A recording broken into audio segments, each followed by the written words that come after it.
বিসমিল্লাহির রহমানির রহিম। Mizan SD media, সত্যের পথে আলে সুন্নাত ওয়াল জামাত। দয়াল নবী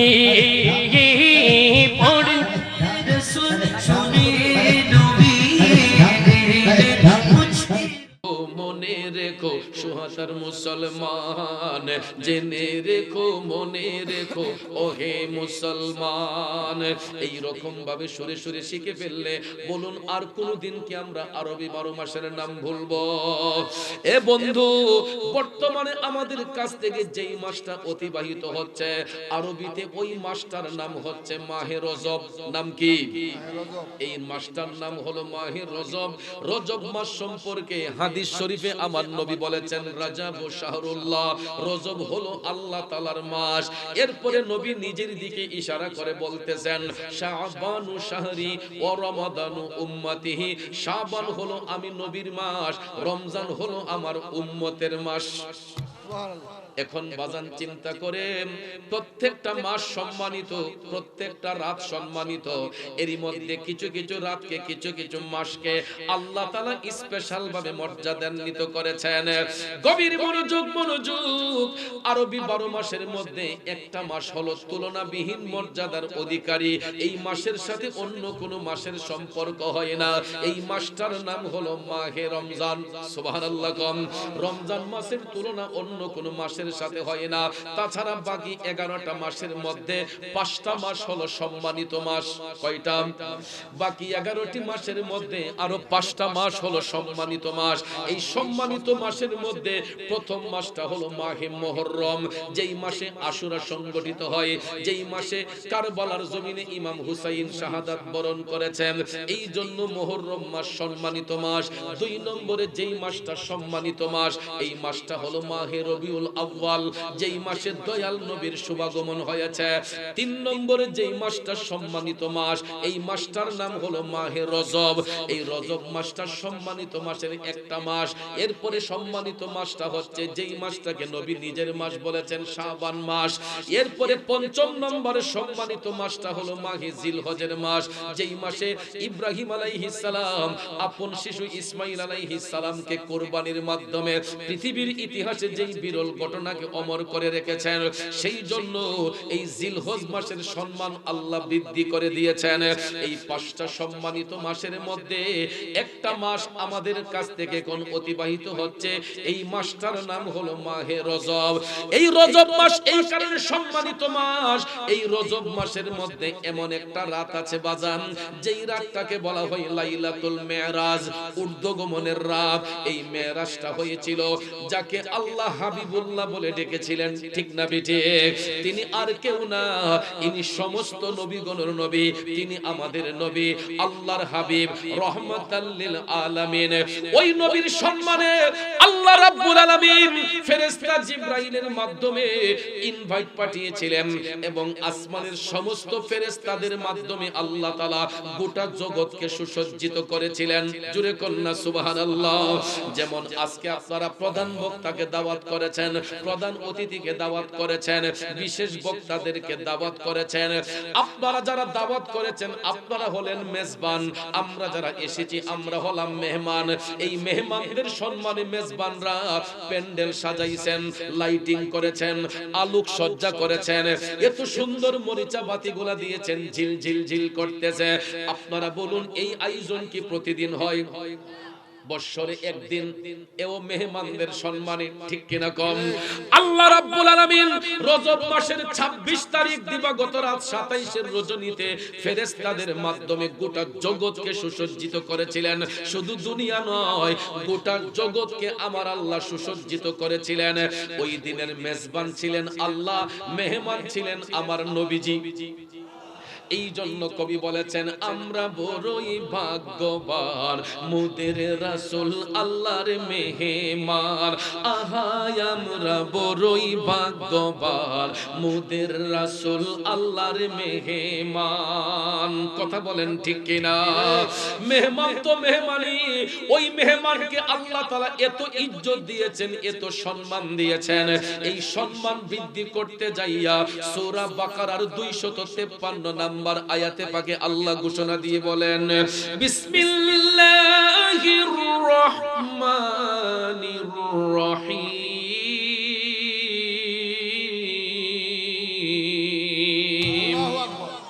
তিলকার রুসুলু ফাদ্দালনা বা'দাহুম আলা বা'দ মিনহুম মান কাল্লামাল্লাহু ওয়া রাফা'a বা'দাহুম দারাজাত। উচ্চস্বরে বলুন ঘোষণাকার। আল্লাহ বলেন, এ রাসূলগণ, তাদের একজনের চেয়ে আরেকজনকে মর্যাদান্বিত করা হয়েছে। নবী রাসূলের মধ্যে এমন কেউ রয়েছেন যার সাথে আল্লাহ কথা বলেছেন। শুধু তাই নয়, তাদের মধ্যে এমন রাসূল আছেন যাকে আল্লাহ উচ্চ মর্যাদা দান করেছেন। এটা হলো আয়াতে পাকের সরল তরজমা। আসুন এবার বিস্তারিত ব্যাখ্যার দিকে চলে যাই। বাজানো, এই আয়াতে পাকের তাফসীর করতে যাইয়া জগৎ বিখ্যাত তাফসীর রুহুল বয়ান প্রমাণ করেছে, পৃথিবীর মধ্যে যত নবী রাসূল আল্লাহ তাআলা পাঠিয়েছেন, নবী রাসূলের মধ্যে কেউ হয়েছেন কালিমুল্লাহ, কেউ হয়েছেন খালিলুল্লাহ, কেউ হয়েছেন রূহুল্লাহ, কেউ হয়েছেন সফিউল্লাহ, কেউ হয়েছেন জাবিউল্লাহ, কেউ হয়েছেন হাবিবুল্লাহ। এ নবীনগর উপজেলার সুহাতাবাগ এলাকার বাবাজিরা, বন্ধুরা, আমার মা ভুন্ডা যারা শুনছেন গো, হাবিবুল্লাহ শব্দের অর্থ আল্লাহর বন্ধু, কালিমুল্লাহ শব্দের অর্থ আল্লাহর বন্ধু, খালিলুল্লাহ শব্দের অর্থ আল্লাহর বন্ধু, রূহুল্লাহ শব্দের অর্থ আল্লাহর বন্ধু, সফিউল্লাহ শব্দের অর্থ আল্লাহর বন্ধু, জাবিউল্লাহ শব্দের অর্থ আল্লাহর বন্ধু। প্রত্যেকটা শব্দের অর্থ কিন্তু একটা আল্লাহর বন্ধু। এখন আপনারা বলেন, বন্ধু বন্ধুর মধ্যে ডিসটেন্স আছে না নাই? সব বন্ধু কি সমান? বাজানো, স্কুল কলেজ ইউনিভার্সিটির মধ্যে দেখবেন শিক্ষকের অভাব নাই। সব শিক্ষক সম্মানের অধিকারী, মর্যাদার দিক দিয়ে কি সবাই এক সমান? একজন প্রিন্সিপাল, একজন ভাইস প্রিন্সিপাল, একজন সিনিয়র শিক্ষক আর একজন জুনিয়র শিক্ষক। এ বন্ধু, সব শিক্ষক সম্মানের অধিকারী, কিন্তু মর্যাদার দিক দিয়ে সবাই এক সমান নয়। আপনারা বলেন তো, মেয়র সাহেবের যেই মর্যাদা, কাউন্সিলরের কি সেই মর্যাদা? অথচ দুইজনই সম্মানের অধিকারী, মর্যাদার দিক দিয়ে একটা ক্যাটাগরি আছে। কথা কোন ঠিক না বেঠে? নবী রাসূলের বেলায় সেম থিং। সব নবী রাসূল সম্মানিত, কিন্তু মর্যাদার দিক দিয়ে সবাই এক সমান নয়। কারণ আমাদের নবী ছাড়া অন্য যত নবী রাসূল ছিলেন, সবাই নিজে থেকে ইচ্ছে পোষণ করেছিলেন আমার আল্লাহর সাথে প্রেমের কালেকশন ফিট করার জন্য। যেমন মুসা নবী আমার আল্লাহকে ডাক দিয়ে বলেছিলেন, রব্বি আরিনি, রব্বি আরিনি, আল্লাহ আমি তোমাকে দেখতে চাই। আল্লাহ কয়, লাম তারানি মুসা, তুমি দেখতে পারবা না। এরপর মুসা নবী কয়, আল্লাহ আমি তোমারে দেখতে চাই। আল্লাহ কয়, মুসা তুমি দেখতে পারবা না। মুসা নবী একটু কথা বলতেন বেশি, বারবার করে যখন তিনি নিজে থেকে বলতেছেন, আল্লাহ কয়, বন্ধু মুসা, যদি আমাকে দেখতে হয় তুমি তুর পাহাড়ের মধ্যে উঠো। আল্লাহ তাআলা নির্দেশ দিলেন তুর পাহাড়ে ওঠার জন্য। মুসা নবী তুর পাহাড়ের মধ্যে উঠতে গেলেন। আমার আল্লাহ কুদরতের জবান দিয়া ডাক দিয়া কয়, মুসা তোমার পায়ের জুতা খুলে তুমি তুর পাহাড়ে উঠো। মুসা নবী পায়ের জুতা খুইলা তুর পাহাড়ে উঠলেন। কারে দেখার জন্য? আরো জোরে কোন, কারে দেখার জন্য? আল্লাহ রাব্বুল আলামিনকে দেখার জন্য জুতা খুলে তুর পাহাড়ে উঠলেন। এবার আমার আল্লাহ ডাক দিয়া কয়, বন্ধু মুসা, তোমার সামনে একটা নূরের পর্দা দেখা যাচ্ছে, এটা উত্তোলন করো। যদি আমি আল্লাহরে দেখতে হয়। মুসা নবী নূরের পর্দায় হাত দিয়া সামান্য একটু উঠালেন। উঠানোর সঙ্গে সঙ্গে গো, আমার মওলা পাকের নূর তাজাল্লিতে গোটা তুর পাহাড়টা জ্বলে পড়ে সারকার হয়ে গেছে। এ বন্ধুরা, আমার বাবাজিরা, এই কারণে আল্লাহ বলেছিলেন, লাম তারানি মুসা, তুমি দেখতে পারবা না। কারণ আমার মওলা পাকের নূর তাজাল্লি মুসা সহ্য করতে পারলেন না। একটুখানি উঠানোর সঙ্গে সঙ্গে পুরা তুর পাহাড় জ্বলে পড়ে সারকার হয়ে গেছে। আমার আল্লাহ কয়, আমার বন্ধু মুসার তো একটা ইজ্জত আছে, সম্মান আছে, যেই কারণে মুসা নবীর পায়ের বরকতে আল্লাহ তাআলা তুর পাহাড়ের ছাইগুলাকে সুরমা বানাইয়া দিছে। যেই সুরমা আমি আপনি চোখের মধ্যে লাগাই, কিয়ামত পর্যন্ত ওই সুরমা চোখের মধ্যে লাগালে পৃথিবীর মানুষগুলা ব্যবহার করে শেষ করতে পারবে না। কারণ এটা মূসা নবীর বরকতে আল্লাহ রাব্বুল আলামিন তুর পাহাড়কে জ্বালাইয়া ওই তুর পাহাড়ের ছাইগুলারে আল্লাহ তাআলা সুরমা বানাইয়া দিছে। সঙ্গে সঙ্গে তিনি লকব পাইলেন কালিমুল্লাহ। জোরে কন্যা সুবহানাল্লাহ। কারণ তিনি নিজে থেকে ইচ্ছে পোষণ করেছিলেন আল্লাহর সাথে দেখা করার জন্য। এই জন্য নিজে থেকে ইচ্ছে পোষণ করার কারণে ওনার লকব হইল কালিমুল্লাহ। আমাদের মুসলিম মিল্লাতের আদি পিতা বাবা ইব্রাহিম আলাইহিস সালাম খালিলুল্লাহ লকবটা কিভাবে পাইলেন? বাদশা নমরুদ যখন আগুনের মধ্যে ফেলে দিয়েছিল, এবাজান বাদশা নমরুদ যখন অগ্নিকুণ্ডে ফেলে দিয়েছিল, তখন ইব্রাহিম নবী চোখের পানি ছেড়ে কান্না করেছিলেন। শেষ পর্যায়ে আমার নবীর মোহব্বত অন্তরে নিয়া ইব্রাহিম নবী যখন কান্না করলেন, ওনার চোখের পানিটা আগুনে পড়ার সাথে সাথে এই আগুনটাকে আমার আল্লাহ ফুল বাগিচা বানাইয়া দিছে। এই জন্য কবি বলেছেন, খালিলুল্লাহ প্রেমিক ছিল নমরুদে আগুনে দিল। খালিলুল্লাহ প্রেমিক ছিল নমরুদে আগুনে দিল। আগুন হইল ফুল বাগিচা প্রেমের কারণে। প্রেমের ডুরি বান্দরে মদিনার শনে। ঠিক কিনা কোন? আরে নূর নবী বানাইলেন আল্লাহ প্রেমের কারণে। প্রেমের ডুরি বান্দরে মদিনার শনে। একটা জবানও বন্ধ রাখবেন না। চিৎকার মেরে বলুন ইয়া রাসূলুল্লাহ। আমার বাবাজিরা, বন্ধুরা, ইব্রাহিম নবী চোখের পানি ছেড়ে কান্না করলেন। ওই পানিটা আগুনে পড়ার সঙ্গে সঙ্গে আগুনটা ফুল বাগিচা হয়ে গেল। নবীর মোহব্বত অন্তরে নিয়ে কান্দার কারণে আল্লাহ তাআলা উনাকে খালিলুল্লাহ উপাধিতে ভূষিত করেছেন। এই রকম ভাবে অন্যান্য নবীগণ এক একজন নবী নিজে থেকে ইচ্ছে পোষণ করার কারণে এক একটা উপাধি পেয়েছেন। আমাদের নবীর উপাধি হচ্ছে হাবিবুল্লাহ। নবী এই উপাধি নিজে দিয়েছেন নাকি আল্লাহ? আমার নবীর হাবিবুল্লাহ উপাধি রাসূল নিজে দিয়েছেন নাকি আল্লাহ? আল্লাহ দিয়েছেন নবীকে সম্মান। তোমারই হিংসায় হবে কি? আল্লাহ দিয়েছেন নবীকে সম্মান। ঠিক না বেটে? আব্বাজির আমার, যুবক বন্ধুরা আমার, হাবিবুল্লাহ বলিয়া আমার আল্লাহ বন্ধুকে এমন মর্যাদান্বিত করেছেন যেই জায়গার মধ্যে কোনো নবীদের আগমন হয় নাই, কোনো ফেরেশতাদের আগমন হয় নাই। সাত আসমান পাড়ি দিয়া আমার আল্লাহ এমন একটা জায়গায় নিয়ে হাবিবের সঙ্গে দিদার করেছেন, কথা বলেছেন। এই জায়গাটার নাম হচ্ছে লা মাকান, অর্থাৎ শেষ সীমানা, যার উপরে আর কোন স্থান। এটাকে বলা হয় লা মাকান, যেখানে আল্লাহ আপন হাবিবের সঙ্গে দিদার করেছেন, সাক্ষাৎ করেছেন। সুবহানাল্লাহ বলেন না? আমি যদি পুরাটা মেরাজের আলোচনা করতে যাই, রাত পার হয়ে যাবে, তারপরে এটার কোনো কুল কিনারা পাওয়া যাবে না। কিন্তু সংক্ষিপ্তভাবে মেরাজ শরীফ বোঝার জন্য একটা গজল গাইব। এই গজলের মধ্যে পুরাটা মেরাজকে আমি নিয়ে এসেছি, কষ্ট হবে আপনাদের। রজবের 27 তারিখ দয়াল নবী মেরাজে যান। আমি পাপী অপরাধী গাইব কি নবীজির শান। ইয়া রাসূলুল্লাহ ইয়া হাবিব ইয়া রাসূলুল্লাহ ইয়া হাবিবাল্লাহ। খোদা তাআলার দাওয়াত পেলেন দয়াল নবী আরশে গেলেন। নবীর ছোঁয়ায় মুখরিত এই জমিনার সাত আসমান।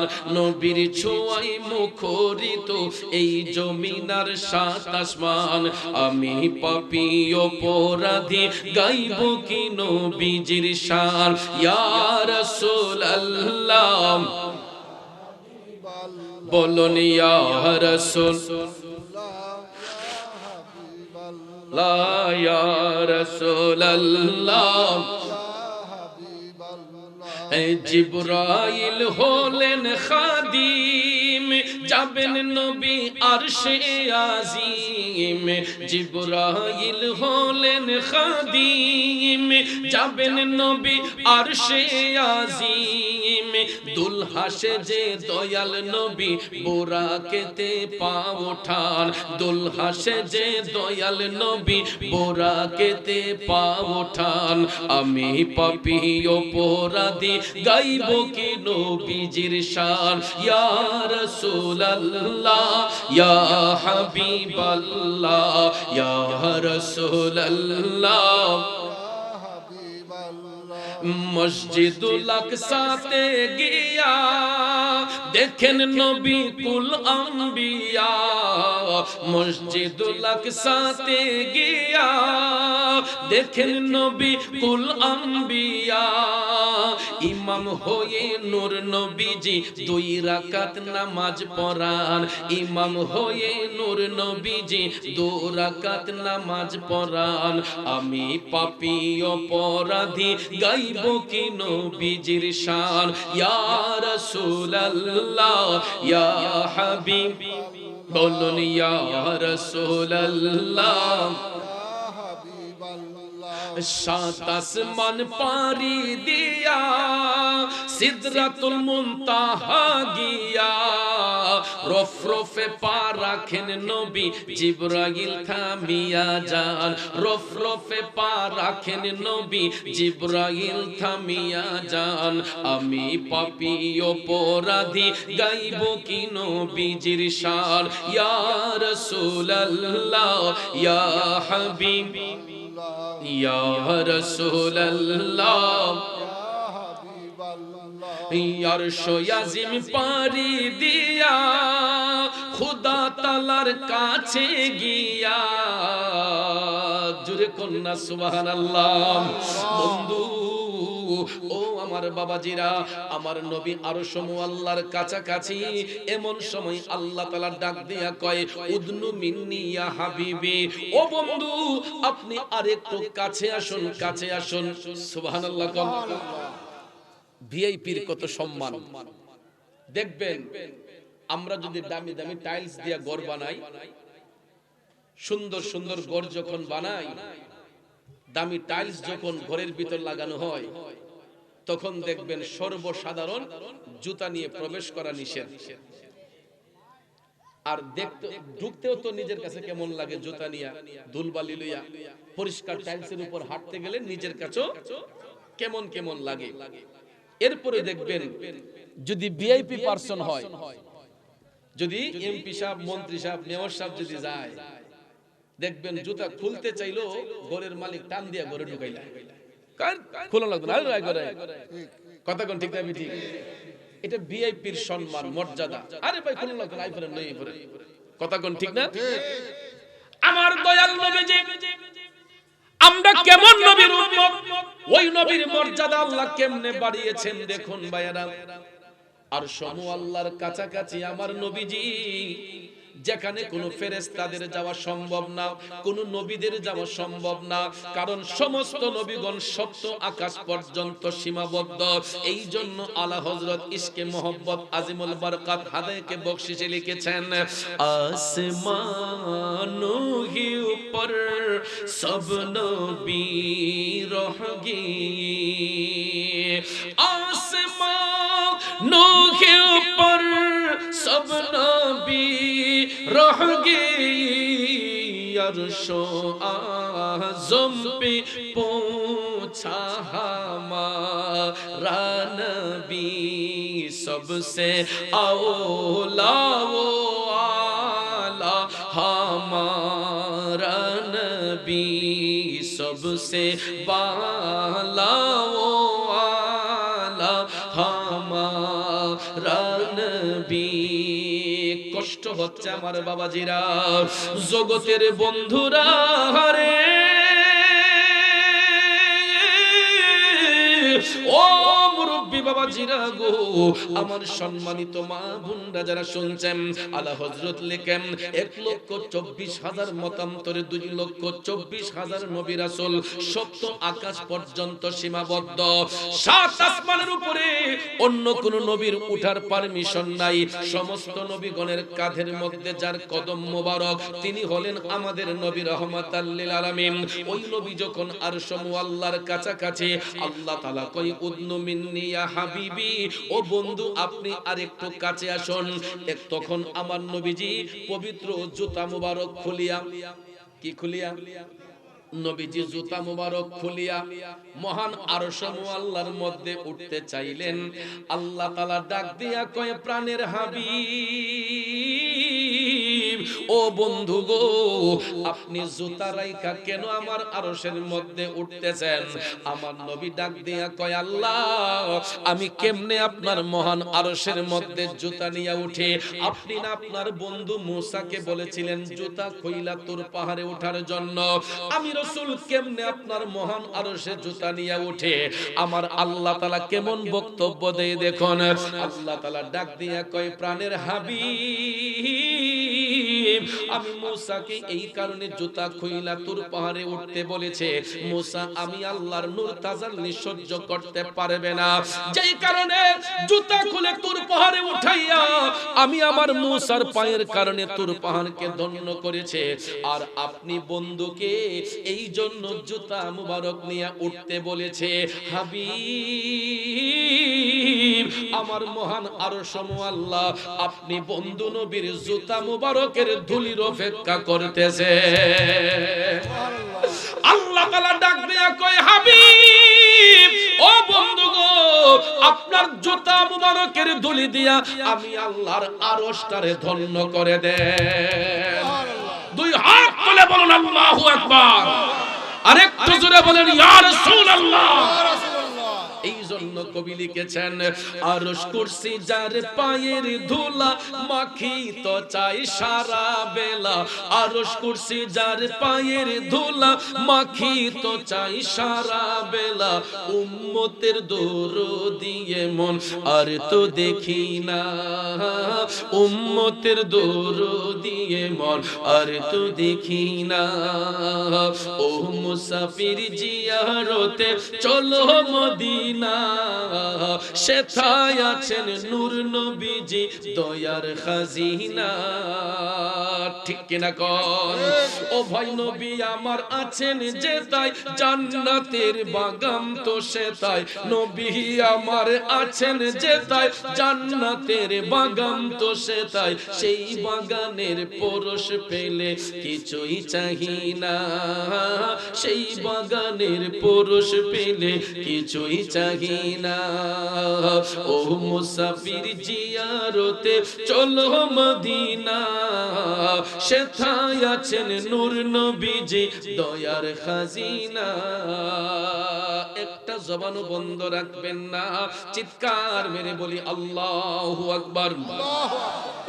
এ সুহাতা গ্রামের বাবাজিরা গো, ও যুবক বন্ধুরা, এখন ভাইবা দেখেন আমরা কেমন নবীর উম্মত, যেই নবীর জুতা মুবারকের ধুলিতে আমার আল্লাহর আরশ মুআল্লা ধন্য হয়ে যায়। তাইলে বলুন ওই নবীর গোলামি করার দরকার আছে না নাই? কিন্তু কেমনে করি? নবী এখনো উম্মতি উম্মতি বলে কান্দে রে। একটু বুকে হাত দিয়ে বলুন তো, এই জীবনে কয়বার কয়দিন আমার নবীর জন্য চোখের পানি দিয়েছে? কয়দিন আবার নবীর জন্য চোখের জল দিয়েছেন? বলুন আমার বাবাজিরা, বন্ধুরা। আল্লাহ তাআলা মেজবান, আমার নবী মেহমান। দয়াল নবী যখন লামকানে গেলেন, যার উপরে আর কোনো জায়গা নাই। 27টা বছর বিশ্বজাহান ঘুমে, 27টা বছর দুনিয়ার জিন্দেগি অতিবাহিত হয়ে গেল, কেউ টের পাই নাই। ওরে 27 বছর কেটে গেল, বিশ্বজাহান ঘুমে রইল। গুনাহগার উম্মতের মায়ায় দয়াল নবী ফিরে আন। আমি পাপী অপরাধী গাইব কি নবীজির শান। বাজানো আমার আল্লাহ হাবিবকে এত কাছে টাইনা নিলেন। তাফসিরে রুহুল বয়ান প্রমাণ করেছে আমার আল্লাহ আপন নূর মুবারকের সঙ্গে হাবিবের নূর মুবারককে এত কাছে টাইনা নিলেন, মাঝখানে একটা চুল ফেলে দিলে যতটুক জায়গা ফাঁকা থাকে, আল্লাহু আকবার, এতটুক জায়গা পর্যন্ত হাবিবকে আল্লাহ কাছে টাইনা নিলেন। এখন দেখবেন আমরা যদি বন্ধুর বাড়িতে বেড়াইতে যাই, হাতের মধ্যে কিছু না কিছু নিয়ে যাই কি যাই না, নাকি খালি হাতে যাই?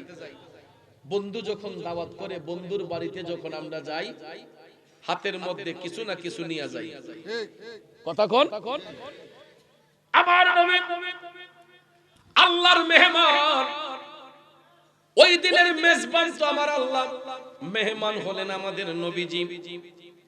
মেজবান মেহমানকে ডাক দেয়া কয়, বন্ধু,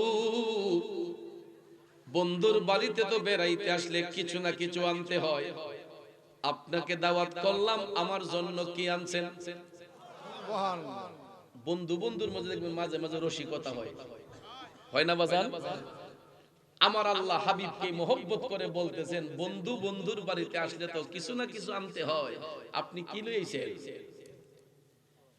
এই কথা বলার সঙ্গে সঙ্গে আমার মদিনার কামলিওয়ালা নবী দুইটা চোখের পানি ঝরঝর করে ছেড়ে কান্না শুরু করে দিয়া কয়, আল্লাহ, আমি খালি হাতে আসি নাই, আমি খালি হাতে আসি নাই আল্লাহ।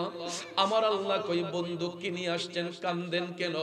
আমার নবী তখন ডাক দিয়া কয়, আল্লাহ গো, আমি আমার গুনাহগার উম্মতের গুনার বোঝা নিয়ে আপনার দরবারে হাজির হয়েছি। সুবহানাল্লাহ। নবীর প্রেমিকেরা, যেই জায়গার মধ্যে কোন ফেরেশতার যাওয়া সম্ভব না, নবীগণের যাওয়া সম্ভব না, আমার নবী সেখানে গিয়েও গুনাহগার উম্মতের কথা ভুলে না, নবী উম্মতের কথা কইয়া আল্লাহর দরবারে কাইন্দা দিছে।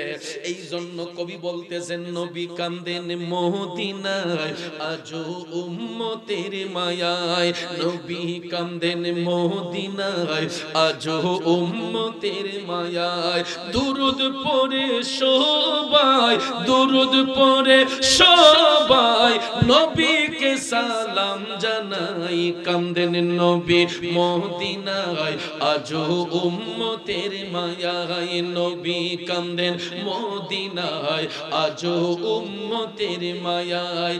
আল্লাহর দরবারে নবী সিজদায় পড়িয়া, গুনাহগার উম্মতকে দাও মাফ করিয়া। ঠিক কিনা কোন? আমার নবীর কান্নার কোনো প্রয়োজন আছে? নবী নিজের জন্য কান্দে না। এই জন্য কবি বলছেন, আল্লাহর দরবারে নবী সিজদায় পড়িয়া, গুনাহগার উম্মতকে দাও মাফ করিয়া।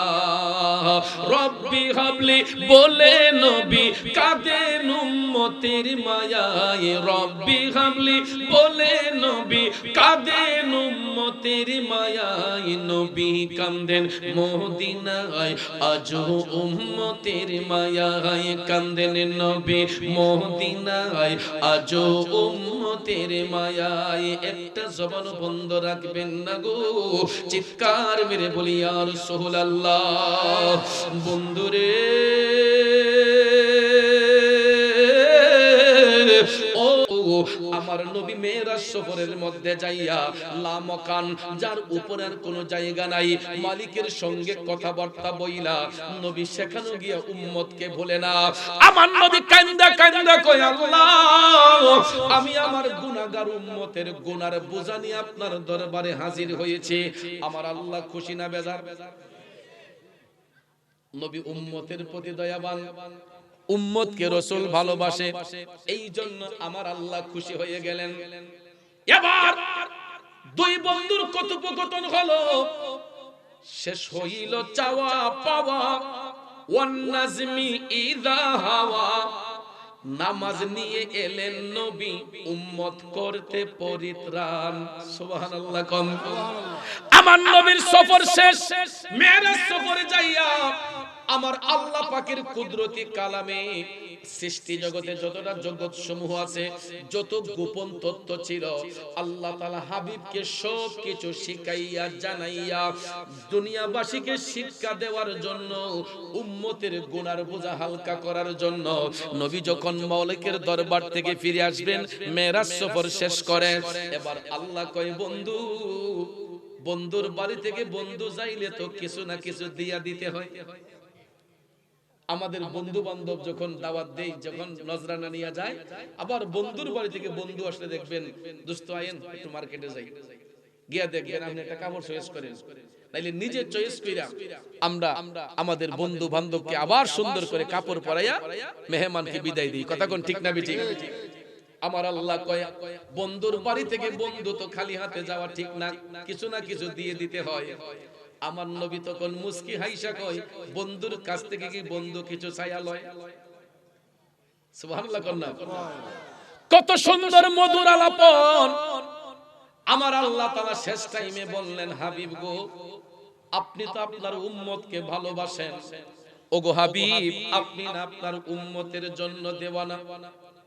যেহেতু আপনার উম্মতকে ভালোবাসেন, আপনার গুনাহগার উম্মতের গুনার বোঝা হালকা করার জন্য আমি 50 ওয়াক্ত নামাজ দান করলাম, 6 মাস রোজা দিলাম। নবী খুশি না বেজার? আমার নবী তো খুশি, উম্মতের জন্য 6 মাস রোজা, 50 ওয়াক্ত নামাজ পাইয়া। দয়াল নবী মেহমানদারি শেষ করে যখন 7th আসমান পাড়ি দিয়ে আবার 6th আসমানে আসলেন, 6th আসমানের মধ্যে যিনি আছেন উনি হচ্ছেন হযরতে মুসা কালিমুল্লাহ। সুবহানাল্লাহ কোন। তো মুসা নবী একটু কথা বলতেন বেশি, মুসা নবী কথা বলতেন বেশি। রাসূল যখন 6th আসমানে আসলেন, তিনি নবীকে সালাম দিয়ে বললেন, ইয়া রাসূলুল্লাহ, আপনি তো মালিকের সাথে দেখা করলেন, আপনি না বলে আপনি উম্মতরে ভালোবাসেন, আপনার উম্মতের লেগে কি আনছেন? সুবহানাল্লাহ কোন। আমার নবী ডাক দিয়া কয়, মুসা বন্ধু, আমি আমার উম্মতের জন্য খালি হাতে আসি নাই। আমি যেমন মালিকের দিদার করেছি, মালিকের সাথে সাক্ষাৎ করেছি, আমার উম্মতদেরকে সাক্ষাতের ব্যবস্থা আমি নবী কইরা আনছি। মুসা নবী কই, কি আনছেন ইয়া রাসূলুল্লাহ? তখন আমার নবী মুস্কি হাসি দিয়া কই, মুসা রে, আমি আমার উম্মতের গুনার বোঝা হালকা করার জন্য 50 ওয়াক্ত নামাজ, 6 মাস রোজা আল্লাহ আমাকে দান করছে। সুবহানাল্লাহ। উম্মতের গুনার বোঝা হালকার জন্য।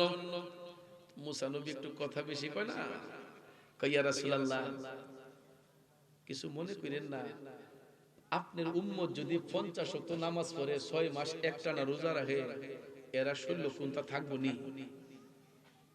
এরা আল্লাহর তাসবিহ কিভাবে আদায় করবে ইয়া রাসূলুল্লাহ? এরা রিজিকের তালাশ করবে কিভাবে? 50 ওয়াক্ত নামাজ পড়লে, 6 মাস রোজা রাখলে আপনার উম্মতরা দুর্বল হয়ে যাবে এবং ইবাদতের মধ্যে গাফলতি করবে। আমার নবী কথাটা চিন্তা করলেন, আসলেই তো ঠিক। 50 ওয়াক্ত নামাজ পড়তে পড়তে 24 ঘন্টা এমনি পারি জীবন।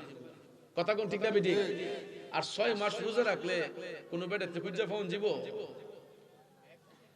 মুসা নবীর এই কথাকে রাসূল গুরুত্ব দিলেন। এখানে অনেক মুফাসসির বলেছেন, আমার নবী নাকি আবার গেছেন, আবার আইছেন, আবার গেছেন, আবার আইছেন। আরে বাজার না, আমার নবীর যাইতে হয় না। রাসূল যেখান থেকে মওলার দিকে রজ্জু হয়ে যায়, মওলা সেখানেই ছাড়া দেয়। ঠিক না বেঠিক? আমার নবীর আর যেতে হয় না। নবী 6th আসমানে মুসা নবীর সঙ্গে কথা বইলা এখান থেকে রাসূল আবার অ্যাপ্লিকেশন করলেন, আল্লাহ গো, আমার উম্মত জীবিকা নির্বাহ করবে কিভাবে, এরা রিজিকের তালাশ করবে কিভাবে? 50 ওয়াক্ত নামাজ, 6 মাস রোজা রাখলে আমার উম্মতরা তো এমনিতেই এনার্জি লস হয়ে যাবে, দুর্বল হয়ে যাবে। আল্লাহ কিছু কমাইয়া দেন।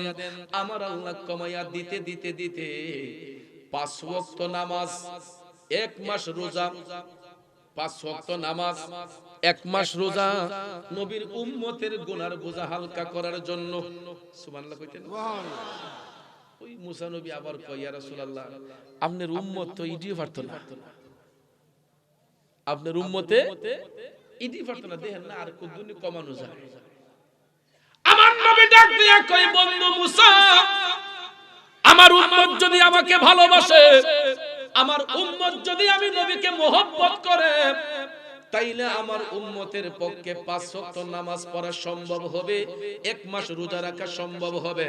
যদি উম্মত আমি নবীকে ভালোবাসে, তাইলে বলুন আমরা নবীকে ভালোবাসি কি বাসি? কেমনে রে বাজার? এই যে 5টা ওয়াক্তের নামাজ আমাদের জন্য ফরজ করা হয়েছে, বুকে হাত দিয়ে বলুন তো কয়টা মুসলমান কয় ওয়াক্ত নামাজ পড়ে? আমি চ্যালেঞ্জ করে এখন বলতে পারবো, বর্তমানে এখানে যারা আছেন, এখানে অর্ধেকেরও বেশি মানুষের এশারের নামাজ কাজা হয়েছে, মাগরিব কাজা হয়েছে, আসর কাজা হয়েছে, যোহর কাজা হয়েছে। ফজরের কথা বললে লজ্জা আসে, আমি প্রায় মাহফিলি কথাটা বলি, ফজর পড়ব কিভাবে? যেই মুনাজাত সবার হাতে, এখন ফজরের নামাজ পড়ার টাইম নাই। কথা বলে আগে দেখতাম ফুলাফানের হাতও, ওহন দেখি আমার মুরব্বী চাচার আর বহর টুমুতে বাইচা উঠে, ঠিক না বেটি? এরপরে দেখেন ফুলাফানে আগেই তাইতা টিপছে, তখন এবারও কয় দোহানো গিয়া কয় রে ফেসবুক বলে একটা আছে রে, এটা দেশার আইন না, ঠিক না বেটি? কাঁচা চুলগুলা সাদা হয়ে গেছে, কাঁচা চুলগুলা সাদা হয়ে গেছে, এখনো বলে ফেসবুক চালাইতে হয়। দেশ বিদেশের খবর রাখেন, ভালো কথা। মোবাইল 1টা 2টা চালান প্রয়োজনের তাগিদে, ওভার এক্সেস না বাজান। কিন্তু আমার আল্লাহ রাত দিয়েছেন আরামের জন্য, দিন দিয়েছেন কর্মের জন্য। রাত আমার আল্লাহ দিয়েছেন আরামের জন্য, দিন আমার আল্লাহ দিয়েছে রিজিকের তালাশ করার জন্য। কিন্তু আমরা দেখা যায় রাতকে দিন বানিয়ে ফেলছি, দিনকে রাত বানিয়ে ফেলছি। কথা বলেন ঠিক কিনা? এবং তোর আমার বাবাজিরা, যুবক বৃদ্ধ সবাই এক সমান তালে দেখা যায় রাতের ঘুম হারাম করে দিয়া মোবাইল টিপাটিপি করতেছে। মোবাইল টিপতে টিপতে রাত্রে 2টা 2:30টা 3টা হইয়া যায়। একটু পরেই দেখা যায় মুয়াজ্জিন সাহেব আজানের ধ্বনি দিয়ে বলতেছেন, আসসালাতু খায়রুম মিনান নাওম।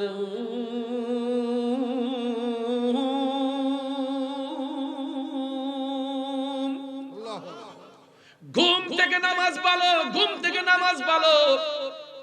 ইসলামের চিরশত্রু শয়তান তখন মোবাইল টিপন না পাডিরে, এমন আরামে ঘুম পাতায়, এরা তখন বলে আমাদের জন্য ঘুমটাই ভালো, ঠিক না বেঠিক? ফজরের আযান হচ্ছে,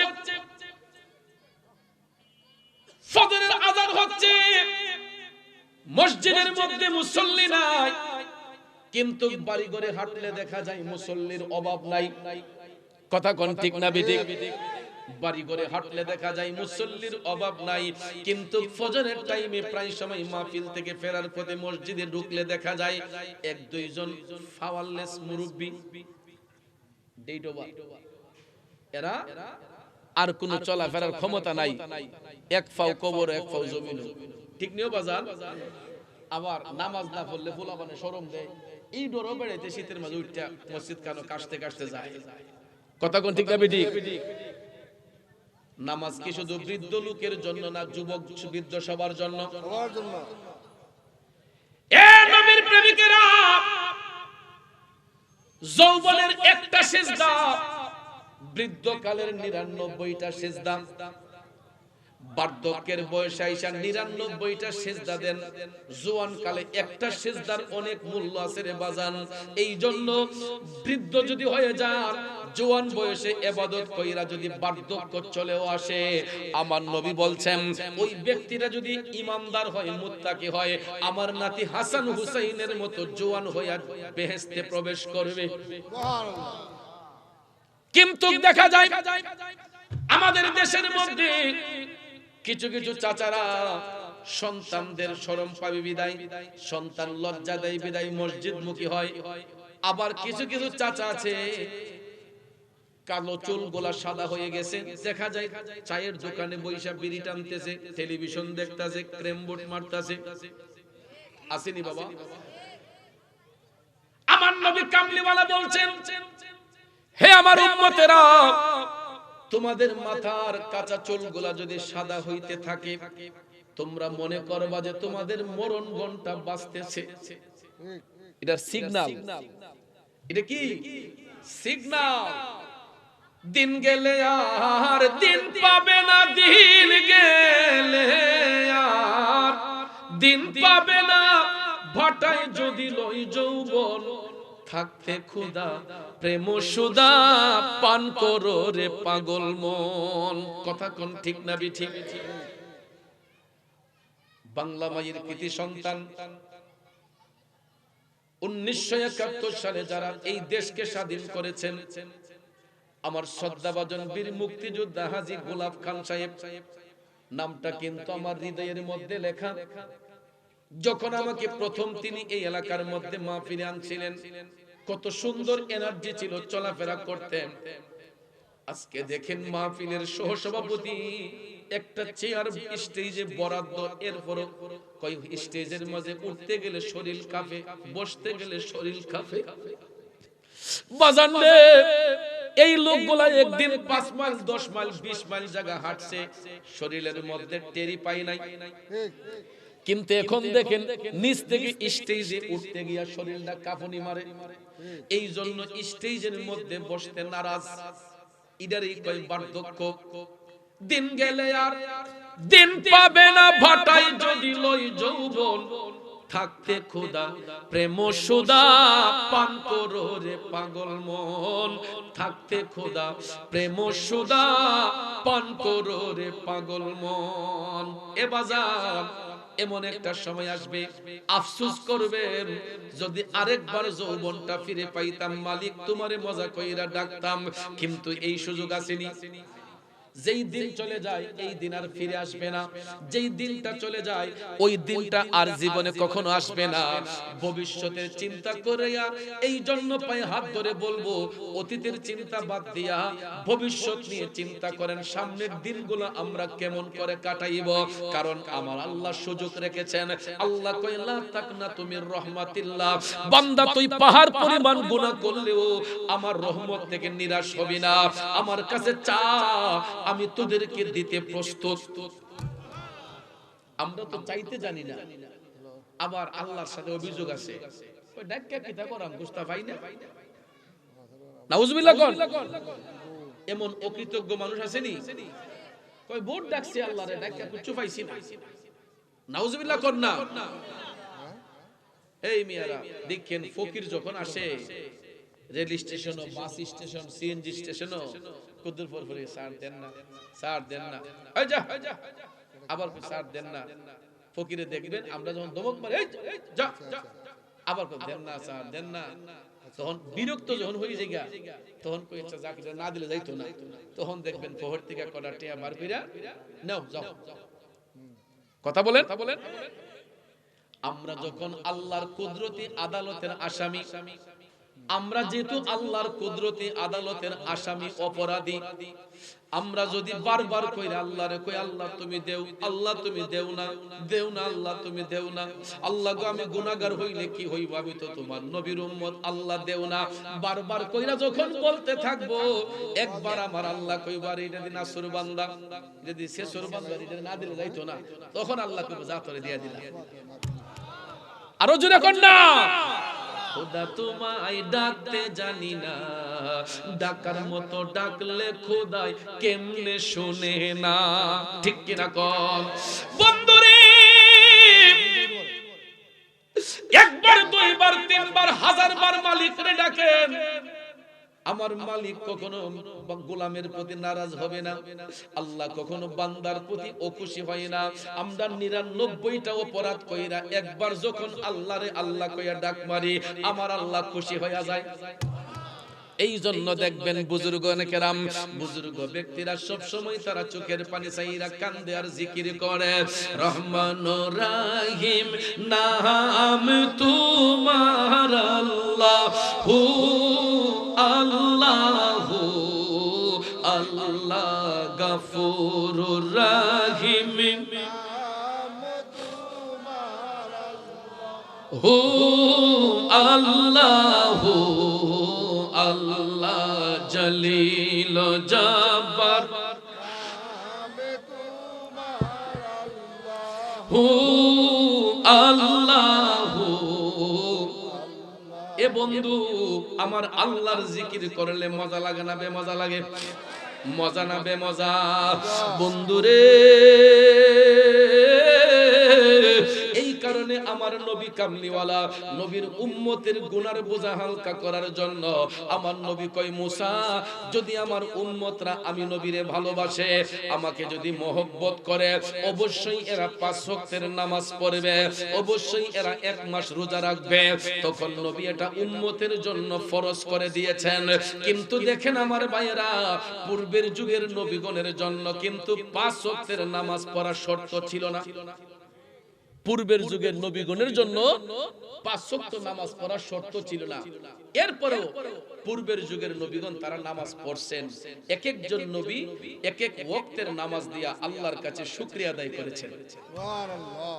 যেমন মানব জাতির আদি পিতা হযরতে বাবা আদম আলাইহিস সালাম, তিনি যোহরের ফজরের নামাজ পড়া আল্লাহর কাছে শুকরিয়া আদায় করেছিলেন।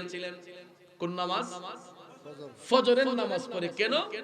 জান্নাতের মধ্যে আদম আলাইহিস সালাম কখনো রাত দেখেন নাই। তিনি দুনিয়াতে আইসা ভোর হওয়ার শুকরিয়া স্বরূপ রাত গিয়া যখন দিন আসছে, তখন তিনি দিনের আলো দেখে আল্লাহর কাছে শুকরিয়া আদায় করেছেন। বাবাজিরা আমার, যোহরের নামাজ পড়া আল্লাহর কাছে শুকরিয়া আদায় করেছিলেন তিনি মুসলিম মিল্লাতের আদি পিতা হযরতে বাবা ইব্রাহিম আলাইহিস সালাম। আসরের নামাজ পড়া আল্লাহর কাছে শুকরিয়া আদায় করেছিলেন তিনি আল্লাহর একজন পয়গম্বর, ওনার নাম হচ্ছে হযরতে উযাইর আলাইহিস সালাম। এটা কেন জানেননি? ওনার ইন্তেকালের 100 বছর পরে আল্লাহ নতুন জীবন দান করেছিলেন। কয় বছর পরে? আল্লাহ চাইলে পারে কি পারে না? তুমি রাখো কি বা মারো, এই দয়া করো, থাকিতে যেন তোমায় না ভুলি। আমার আল্লাহ কয়, ইখরিজুল হাইয়্যিতা মিনাল মাইয়্যিত, আমি আল্লাহ চাইলে মরারে জিন্দা করতে পারি, জিন্দারে মরা করতে পারি। বলুন এই ক্ষমতা কার? আল্লাহ। পৃথিবীর কোন ব্যক্তি পারবে? না। আমার আল্লাহ চাইলে পারবে কি পারবে না? উযাইর আলাইহিস সালামের ইন্তিকালের 100 বছর পরে আল্লাহ তাআলা ওনাকে নতুন জীবন দান করেছেন। নতুন জীবন ফিরত পাইয়া উযাইর আলাইহিস সালাম আসরের নামাজ পড়ে আল্লাহর শুকরিয়া আদায় করেছিলেন। তারই ধারাবাহিকতায় মাগরিবের নামাজ পড়া আমার আল্লাহর দরবারে শুকরিয়া আদায় করেছিলেন তিনিও আল্লাহর পয়গম্বর হযরতে দাউদ আলাইহিস সালাম। জোরে জোরে কন্যা সুবহানাল্লাহ। এখানে ছোট্ট একটা কথা বাজান, আপনারা বলুন তো, মাগরিবের টাইমে ফরজ নামাজ কয় রাকাত? কয় রাকাত? এশার ওয়াক্ত ফরজ কয় রাকাত? আসর ওয়াক্ত কয় রাকাত? যোহর ওয়াক্ত কয় রাকাত? ওরে সুহাতার বাবাজিরা, এশার নামাজ 4 রাকাত ফরজ, আসরে 4 রাকাত ফরজ, যোহরে 4 রাকাত ফরজ, মাগরিবের টাইমে 3 রাকাত নামাজ ফরজ হইল কেন? কোনদিন কি এটা নিয়ে গবেষণা করছেননি? গবেষণা দূরের কথা, আমরা তো ওয়াক্তের নামাজগুলা ভালো করে পড়ি না, ঠিক না বেঠিক? নামাজ নিয়ে গবেষণা করব দূরের কথা। মুয়াজ্জিন সাহেব কয় হাইয়া আলাস সালাহ, মুসল্লি কয় তাড়াতাড়ি মসজিদ রাত থেকে ভালো, ঠিক কিনা কয়? মুয়াজ্জিন সাহেব কয় সালাহ, মুসল্লি কয় ভালো। আসলে কি পলাইবার কথা কয় না যাবার কথা কয়? আমার বড় দুঃখ লাগে, কষ্ট লাগে। আমার আল্লাহ তাআলা বলেছেন ইন্নাস সালাতা তানহা আনিল ফাহশাই ওয়াল মুনকার। নামাজ এমন একটা ইবাদত, আল্লাহর বান্দাদেরকে অশ্লীল কাজ থেকে, খারাপ কাজ থেকে মুক্ত করে আনে। কিন্তু দেখবেন কিছু কিছু মুসল্লি নামাজ পড়া গিয়া অশ্লীল কাজ যুক্ত হয়, আসেনি মিয়া? আবার কিছু কিছু মানুষ দেখবেন ওজনে কম মারে, আছে না নাই? মানুষকে ঠকায়, আরেক বেটার খেতে লাল কাইটা নিজের খেতে লইয়ে পড়ে, কথা বলে। আরেক বেটার হেডের লাল কাইটা নিজের হেতে লইয়ে পড়ছে। এরপরে দেখবেন হাজির রুমাল মাথা লাগাইয়া, আমার জীবনে জানা মতো কেউ হতে করছি না। এমন বেটাগিরিদের লোক আসেনি? আরে মন ভাঙ্গে না মসজিদ ভাঙ্গে, ভাঙ্গে আমার আল্লাহর ঘর, ভাঙ্গে আল্লাহর ঘর মন মন্দিরে আল্লাহর বাড়ি ব্যথা দিস না তার ভিতর ঠিক কিনা কোন বাজানো নামাজ পড়তে পড়তে কপালে কালো দাগ ফালাইয়া দিলেও বান্দার হক যদি নষ্ট করে ওই ব্যক্তি যতক্ষণ ক্ষমা না দিবে আল্লাহও ক্ষমা দিবে না ঠিক কিনা বলেন এ ভাইয়ের আমার বন্ধুরা আমার গভীর মনোযোগ নামাজ শুধু পড়লেই হবে না নামাজের মতো নামাজ পড়তে হবে কেননা নামাজের মধ্যে দাঁড়াইলে দেখা হয় কার সাথে কথা হয় কার সাথে আদৌ কি আমার আল্লাহর সাথে কথা বলতে পারছি হ্যাঁ কেমনে পারমু আমরা তো নামাজ পড়ার আগেই হুজুরে টিপ মারি দেখবেন বিভিন্ন বিচার পঞ্চায়েত বসলে সর্দার সাহেবরা আগেই ইমাম সাহেবের টিপ মারে হুজুর আজকে বললাম হুজুর বাইকটা ফিরে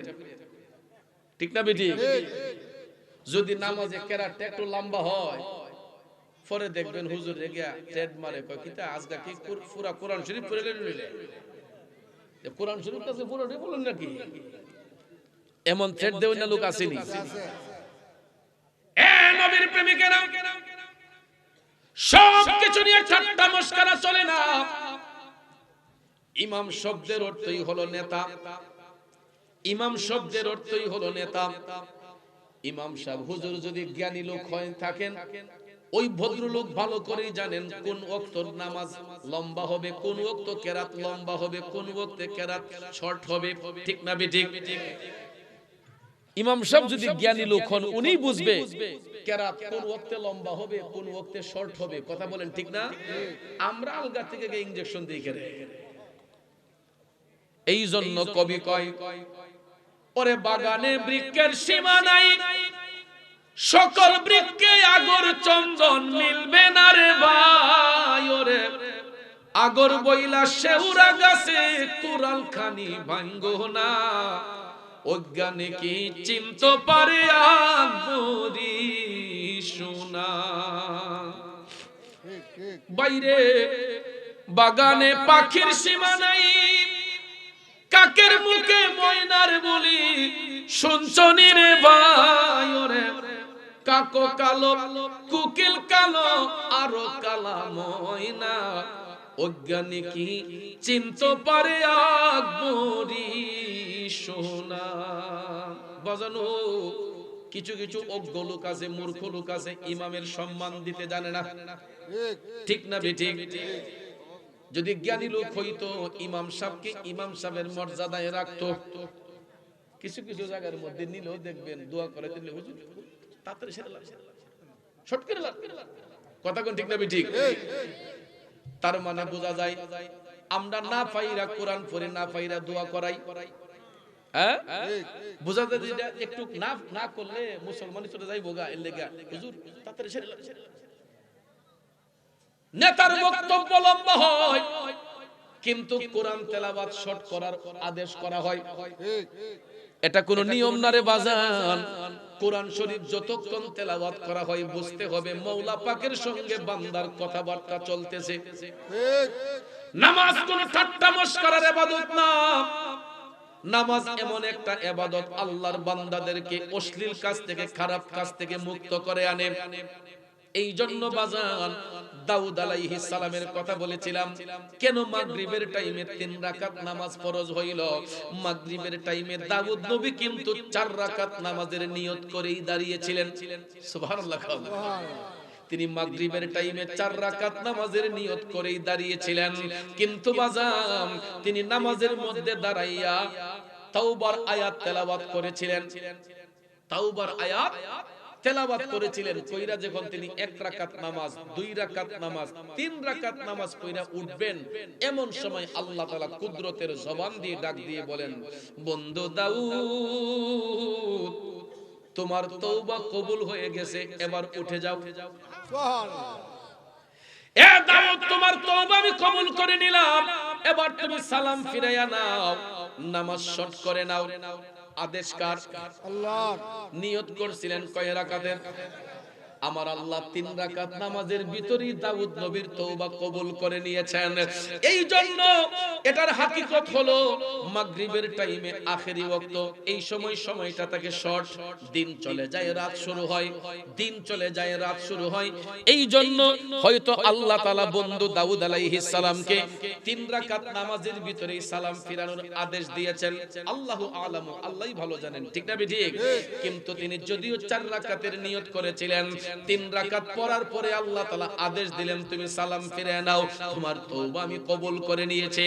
এরপর থেকে দাউদ নবীর সম্মানে কিয়ামত পর্যন্ত উম্মতে মুহাম্মদের জন্য মাগরিবের টাইমে 3 রাকাত নামাজকেই ফরজ করা হয়েছে, যা কিয়ামত পর্যন্ত 3 রাকাতই থাকবে।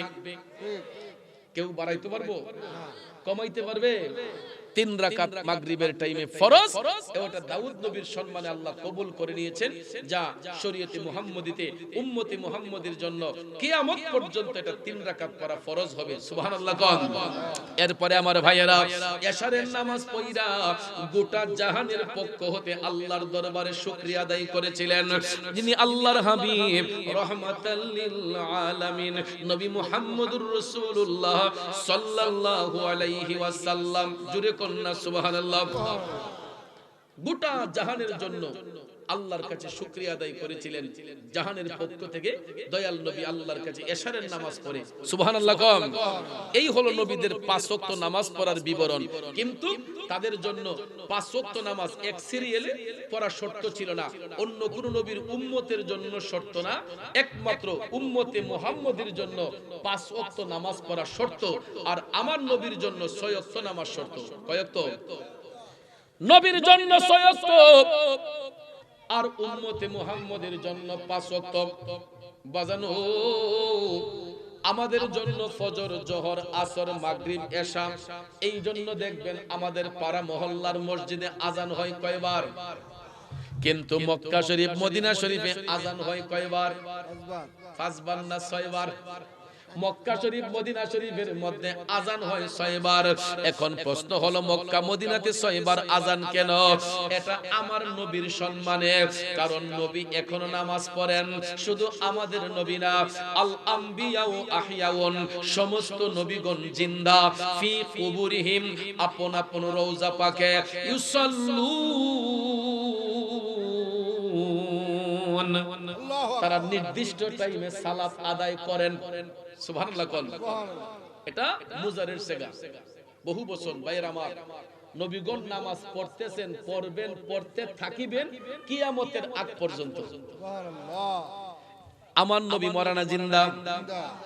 এই কারণে নবীর জন্য তাহাজ্জুদের নামাজ পড়া শর্ত ছিল। সূরা বনী ইসরাঈলের ৭৯ নম্বর আয়াত খুলে দেখেন, আল্লাহ তাআলা বলেছেন ওয়া মিনাল লাইলি ফাতাহাজ্জাত বিহি নাফিলাতাল লাক। আল্লাহ কয় হাবিব, আপনি রাতের শেষ অংশে তাহাজ্জুদ কায়েম করুন, এটা আপনার জন্য এক্সট্রা। সুবহানাল্লাহ। একটু দুরূদ শরীফ পড়ুন। আল্লাহুম্মা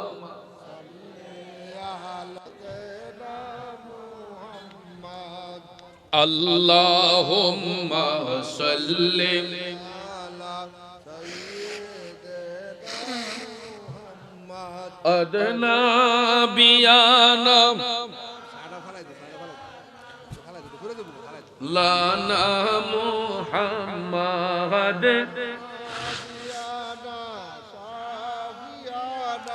মাওলানা মুহাম্মাদ। এমন নবীজির উম্মত আমরা, যেই নবীর নাই তুলনা। বাইরে যাহার উপর দুরূদ পড়েন দয়াল প্রভু রব্বানা। আল্লাহ সাল্লি আলা সাইয়্যিদিনা আদনা বি শাফি মাওলানা। একটা জবান বন্ধ রাখবেন না, চিৎকার মেরে বলি আল্লাহু আকবার। আল্লাহ তাআলা কয়, ওগো হাবিব, ওয়া মিনাল লাইলি ফাতাহাজ্জাদ বিহি নাফিলাতাল লাক। আল্লাহ কয় হাবিব আপনি রাতের শেষ অংশে তাহাজ্জুদ কায়েম করুন, এটা আপনার জন্য এক্সট্রা। আর এই ইবাদতের মাধ্যমে আল্লাহ নবীর আরেকটা পুরস্কার ঘোষণা করেছেন, আসা আইয়াবআসাকা রাব্বুকা মাকামাম মাহমুদা। আল্লাহ কয় ওগো হাবিব চিন্তার কোনো কারণ নাই, খুব তাড়াতাড়ি আমি আপনাকে মাকামে মাহমুদে উপনীত করব। সুবহানাল্লাহ। এখানে এই আয়াতে পাক দ্বারা নবীজিকে দুইটা বিশেষ গুণে গুণান্বিত করা হয়েছে। একটা হলো দুনিয়াতে আর একটা হলো আখিরাতে। দুনিয়াতে যেটা এটা হলো তাহাজ্জুদের মাধ্যমে, কারণ পূর্বের যুগের কোন নবীর জন্য তাহাজ্জুদ কেন ৫ ওয়াক্তের নামাজও শর্ত ছিল না, কিন্তু আমার নবীর জন্য তাহাজ্জুদ শর্ত ছিল। এই জন্য কোরআনের আয়াত ওয়া মিনাল লাইলি ফাতাহাজ্জাদ বিহি নাফিলাতাল লাক। আল্লাহ কয় হাবিব এটা আপনার জন্য এক্সট্রা, আপনি রাতের শেষ অংশে তাহাজ্জুদ কায়েম করুন, এরপরে এর মাধ্যমে আসা আইয়াবআসাকা রাব্বুকা মাকামাম মাহমুদা। আল্লাহ কয় আমি আপনাকে খুব তাড়াতাড়ি মাকামে মাহমুদে উপনীত করব। এটা হাশরের ময়দান যেদিন কায়েম হবে, সবাই যখন নফসি নফসি বলে কান্না করবে, আমার আল্লাহ নবীজিকে মাকামে মাহমুদে বসায়া আল্লাহ কইব হাবিব এবার আপনি কার জন্য সুপারিশ করবেন করুন। আরো জোরে কন্যা সুবহানাল্লাহ। এই জন্য বাজান তাহাজ্জুদের নামাজ নবীর জন্য শর্ত হওয়ার কারণে মক্কা শরীফ মদিনা শরীফে যাইয়া দেখবেন এখনো আজান হয় ৬ বার, কিন্তু পৃথিবীর সব মসজিদের মধ্যে ওয়াক্ত মোতাবেক আজান হয় ৫ বার। কারণ এই ৫ ওয়াক্তের নামাজ উম্মতে মুহাম্মদের জন্য পড়া ফরজ, ঠিক কিনা কম? আজকে আমরা দেখা যায় ফরজ কাজা কইরা রাস্তাঘাটে চলে, রাস্তাঘাটে হাঁটি, একটু নামাজের দিকে মনোযোগী হতে চাই না। কিন্তু একটা কথা মনে রাখবেন, হাশরের মাঠে যেদিন বিচার হবে সবার আগে আমার আল্লাহ বান্দার কাছ থেকে নামাজের হিসাব লইব। ঠিক। কিসের হিসাব লইব? কারণ এটা কোনো সাধারণ আমল না। আমার নবী মেরাজে গিয়া আল্লাহ রাজি হইয়া নবীর উম্মতের গুনার বোঝা হালকা করার জন্য এই নামাজ আর রোজা দিয়েছিলেন। হাশরের মাঠে যেদিন বিচার হবে সবার আগে নামাজের হিসাবটা আল্লাহর কাছে দিতে হইবে। সাইডে কথা বলবেন না বাজান, আপনাদের কি কষ্ট হইতেছে? মাহফিলের লোক একটু বাড়ছে না, আগের চেয়ে একটু বাড়ছে, ঠান্ডাটা বেশি।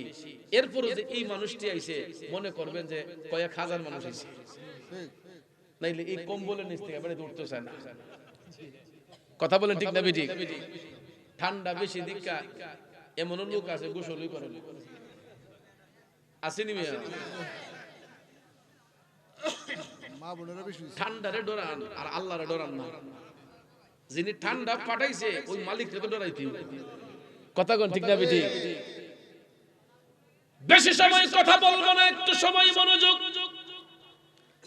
ভাইরা আমার, বন্ধুরা আমার, দয়াল নবী মেরাজ সফরের মধ্যে যাইয়া উম্মতের গুনার বোঝা হালকা করার জন্য নবী নামাজ নিয়ে এসেছেন। এরপরে এই ৫ ওয়াক্তের নামাজ ফরজ করে দিয়া ১ মাস রোজা ফরজ করে দিয়া আমার নবী কামলিওয়ালা বলেছেন, যদি নামাজ এবং রোজা সঠিকভাবে তোমরা আমল করতে পারো বান্দা শুনো রে, আমার নবী বলেছেন ফরজ ইবাদতের মাধ্যমে তোমাদের গুনাহ মাফ হবে, আর নফল বন্দেগীর মাধ্যমে তোমরা আল্লাহর ওলি হবে। ফরজ ইবাদতের মাধ্যমে বান্দার গুনাহ মাফ হয়, আর নফল বন্দেগীর মাধ্যমে বান্দা আল্লাহর ওলি হয়। তাইলে বলুন আমরা আল্লাহর ওলি হতে চাই কি চাই না? কিন্তু কেমনে বাজান ওলি হইব দূরের কথা, আমরা তো আল্লাহর বান্দা পরিচয় দিতে গেলেই লজ্জা চলে আসে। কারণ আমরা এমন কিছু কাজ করি, এমন কিছু অপরাধ করি রে, আমাদের একটা পাপ যদি সমাজের মধ্যে প্রকাশ করা হইতো লজ্জায় এই মুখটা আর সমাজে দেখাতে পারতাম না। কথা বলেন ঠিক কিনা? কিন্তু বাজান বুজুর্গানে কেরামের জীবন অনুসরণ করে দেখেন, আল্লাহওয়ালা ব্যক্তিদের জীবন ইতিহাস অনুসরণ করে দেখেন, তারা এমন ভাবে আমার মওলাকে খুশি করেছেন, এমন ভাবে আমার আল্লাহকে তারা রাজি খুশি করেছেন। আল্লাহর ওলিগণ, বুজুর্গানে কেরাম, সাহাবাগণ, তারা কোনোদিন একটা ওয়াক্ত নামাজও ছাড়তেন না, তারা একটা ওয়াক্ত নামাজও ছাড়তেন না। নবীকে তারা ভালোবাসতেন, জীবনের চাইতে বেশি ভালোবাসতেন। এই জন্য আমার ভাইয়েরা সাহাবায়ে কেরামের মধ্যে কোনো অন্তর্দ্বন্দ্ব ছিল না, তারা সব সময় ভ্রাতৃত্ববোধ রেখে মহব্বত রেখে চলাফেরা করতেন একমাত্র আমার নবীর দিদার পাওয়ার জন্য, আল্লাহর সন্তুষ্টি অর্জনের জন্য। ওই নবীর মহব্বত অন্তরে রাখলে আল্লাহ খুশি হয় না, বেজার হয়। তাইলে শুনুন আমার বাবাজিরা, জামিউল মুজিজাত একটা কিতাবের নাম। ওই কিতাবের মধ্যে আসছে যখন রাষ্ট্রনায়ক হযরতে উমর, রাষ্ট্রনায়ক যখন হযরতে উমর রাদিয়াল্লাহু তাআলা আনহু, তখন দেখেন সাহাবায়ে কেরাম তারা আমার নবীর মহব্বত অন্তরে নিয়ে কিভাবে নামাজ পড়তেন, বন্দেগী করতেন। হযরতে উমর রাদিয়াল্লাহু তাআলা আনহু তিনি যখন রাষ্ট্রনায়ক, তিনি এক রাতে ঘুমের ঘরে গিয়ে দেখতেছেন, স্বপ্নের ঘরে দেখতেছেন যে আমার নবীজি ফজরের নামাজের ইমামতি করছেন। সুবহানাল্লাহ। ফজরের নামাজের ইমামতি করছেন, এমন সময় একজন বৃদ্ধা মহিলা এক খামচা খেজুর নিয়ে তিনি মসজিদে নববীতে আসছেন। সুবহানাল্লাহ বলেন। মসজিদে নববীতে আসছেন, আয়েশা তিনি খেজুর যখন তাবারুক দিয়েছেন, আমার রাসূল মসজিদে নববীর দেয়াল মুবারকে হেলান দিয়ে বসেছিলেন, তখন নবীজি নামাজ পড়ে এটার ফাতিহা আদায় করে একটা একটা খেজুর সবার হাতে দিচ্ছেন। সুবহানাল্লাহ। ভাইয়েরা আমার, বন্ধুরা আমার, তখন কিন্তু আমার নবী রওজা শরীফের মধ্যে আরাম করছেন। স্বপ্নের ঘরে হযরত উমর তিনি দেখতে পেলেন একজন বৃদ্ধা মহিলা মা এক খামচা খেজুর মসজিদে নববীর মধ্যে আইনা হাজির করছেন। আমার নবী ইমামতি করতেছেন, সাহাবায়ে কেরাম ইক্তেদায় নামাজ শেষ করে বসার পরে একজন বৃদ্ধা মা খেজুর আইনা যখন দিল, নবীজি একটা একটা খেজুর সবার হাতে দিলেন। ওই স্বপ্নটা আবার দেখতেন হযরত মাওলা আলী, হযরত আলী রাদিয়াল্লাহু তাআলা আনহু, তিনিও স্বপ্নে দেখতেছেন যে একটা একটা খেজুর আমার নবী সবার হাতের মধ্যে দিতেছেন। সুবহানাল্লাহ কোন ভাইয়েরা আমার, বন্ধুরা আমার, স্বপ্ন থেকে জাগ্রত হইয়া হযরতে আলী দেখতেছেন আমার নবী স্বপ্নের ঘরে যেই খেজুরটা দিয়েছিলেন বিচিটা উনার মুখের মধ্যে রয়ে গেছে। আরো জোরে কন্যা সুবহানাল্লাহ। তখন তিনি এই খেজুর স্বপ্নের ঘরে পাইতেছেন, পাইয়া তিনি বাস্তবে দেখতেছেন খেজুরের বিচি উনার মুখের মধ্যে। হযরত আলী খেজুর চাবাচ্ছেন জাগ্রত হয়েও। সুবহানাল্লাহ বলবেন না? এমন সময় মসজিদে নববীতে ফজরের আজান হলো, আসসালাতু খায়রুম মিনান নাওম। আল্লাহু আকবার। যখন আজান হয়ে গেল, সমস্ত সাহাবায়ে কেরাম তারা মসজিদে নববীতে নামাজ পড়তে রওনা হয়ে গেলেন। নামাজ পড়তে যখন রওনা হলেন, এমন সময় রাষ্ট্রনায়ক হযরতে উমর তিনি ইমামতির মুসল্লায় গেলেন। বন্ধুরে, ইমামতির মুসল্লায় যাওয়ার পরে হযরতে উমর রাদিয়াল্লাহু তাআলা আনহু ইমামতি করে ফজরের 2 রাকাত নামাজ আদায় করালেন। নামাজ আদায় করে যথারীতি মসজিদের মধ্যে বসে রইলেন। মসজিদের দেয়ালের মধ্যে পিঠ মুবারক হেলান দিয়ে হযরতে উমর বসলেন। সত্যি সত্যি দেখা যায় এখন বাস্তবিকই একজন বৃদ্ধা মহিলা এক খামচা খেজুর নিয়ে মসজিদে নববীতে আসছে। তিনি দেখেছিলেন রাতের বেলা স্বপ্নে, এখন জাগ্রত হবার পরে দেখা যায় বাস্তবিকই একজন ভদ্র মহিলা, বৃদ্ধা মহিলা এক খামচা খেজুর মসজিদে এনে তিনি হাদিয়া দিয়েছেন, তাবারুক। হযরত ওমর রাদিয়াল্লাহু তাআলা আনহু মিলাদ শরীফ পড়লেন, ফাতিহা দিলেন, দেওয়ার পরে উপস্থিত সাহাবায়ে কেরাম সবাই হাত পাতলেন। হযরত আলীও হাত বাড়ালেন। একটা একটা খেজুর সবার হাতের মধ্যে দেয়া হলো। হযরত আলী পুনরায় আবার হাত বাড়ালেন, ও আমিরুল মুমিনিন, আমাকে আরেকটা খেজুর দেন। হযরত ওমর বলতেছেন, আলী যদি রাতের বেলা আমার নবী আপনার হাতে 2টা খেজুর দিতেন তাইলে এই মুহূর্তে আমিও 2টা দিতাম। দেখেন সাহাবায়ে কেরাম, তারা যদি এক একজন এক এক করে বাস করেন, কিন্তু যারা নবীর প্রেমে ফানা হইয়া যায় সবাই নবীর কদমে বাস করে। জাহিরি চোখ দিয়ে হয়তো আমরা একজন এক জায়গায় থাকি, কিন্তু অন্তর্দৃষ্টি দিলে সবাই নবীর কদমে থাকে। কথা কোন ঠিক কিনা? হযরত ওমর ডাক দিয়ে বললেন, আলী, যদি রাসূল আপনাকে রাতের বেলা 2টা খেজুর দিতেন তাইলে আমিও 2টা দিতাম। যেহেতু নবী 2টা দেন নাই, আমি আপনার 2টা দেই কেমনে? হযরত আলী ডাক দিয়া কয়, ও আমিরুল মুমিনিন, আমি রাতের বেলা রাসূলকে দিদার করে, নবীর দিদার পেয়েছি, নবীর সাক্ষাৎ পেয়েছি, আপনি জানেন কেমনে? হযরত ওমর ডাক দিয়া কয়, আলী, আমিও কিন্তু গত রাতে নবীর দেখা পেয়েছি, নবীর দিদার লাভ করেছি। ওরে নবীর দিদার যাদের নসিব হয়ে যায়, নবীর দিদার যাদের নসিব হয়েছে, নিশ্চিত জান্নাতি তারা হয়েছে। পরকালে তাদের কোনো ভয় নাই, ইচ্ছে জাগে চুমু খেতে সোনালি রোজায়, ইচ্ছে জাগে আমাদের যেতে মদিনায়, ইচ্ছে জাগে চুমু খেতে সোনালি রোজায়। তাইলে বাজান নামাজের গুণ আছে না নাই? কথা কোন আছে না নাই? নামাজ যার অন্তরে আছে, নবীর মহব্বত তার অন্তরে আছে। নামাজের মহব্বত যার অন্তরে নাই, আমার নবীর মহব্বত তার অন্তরে নাই। কথা বলেন ঠিক কিনা? এই জন্য সাহাবায়ে কেরাম এই নামাজের আমল করার কারণে তারা সব সময় আমার নবীর দেখা পাইতেন, সব সময় আমার নবীর দিদার অর্জন করতেন। আজ পর্যন্ত আল্লাহওয়ালা ব্যক্তি যারা হয়, বুজুর্গ ব্যক্তি যারা হয়, এরা দেখবেন মুরাকাবার ঘরে বৈশা আমার নবীরে দেখে।